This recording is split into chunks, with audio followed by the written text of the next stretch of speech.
My name is Douglas Santos. I'm IT business partner for Pharma R&D, working in Berlin, Germany. I have joined Bayer in 2011, and I have been relocated to Germany in 2017. So my motivation to join Bayer was that Bayer is really a very global company, so it's really strong in life science business. As an IT business partner for Pharma R&D, I'm pretty much connected with our business for pharma research and development. So before having the chance to join the company, I went through 3 hunting process. The first one lasted almost 1 year, so I was one of the finalists with another candidate, but unfortunately I have chosen the other candidate for the position. 1 year later, I have the chance to go in another hunting process. I also was one of the finalists, but again, I didn't make it, so the other candidate got the position. And then on the third time, so then I got through.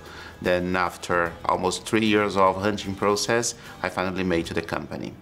As a gay professional, I have full support when I decided to adopt a child. So this happened 4 years ago, working at our Brazil branch, when I decided to move ahead with this project along with my husband, even though there was not a law in place that allow men to have a long period out of the office to take care of adopted child.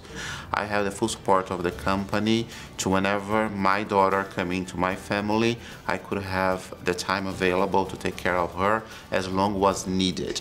So luckily 1 year later that the process has started, my daughter arrived, so in 2013. So I was able to be outside of my job at the company for 4 months to take care of my daughter. But when I went through the process of getting the visa to move with my family to Germany, I faced some challenge. My family was not being granted the right to have the visa to come along with me. I have the full support from the company to step in and help move forward. Nevertheless, that was made successful. His support, as well as support from our colleagues in HR in Germany, really worked with some external companies to really try to understand what was the reason behind of the request and drop that request and then finally grant the visa to my family. Bayer make it possible in my case because they do understand how important that was for me as an employee. So since January this year, we have made it to come to Germany very legally to embrace my dreams of a global career in our company.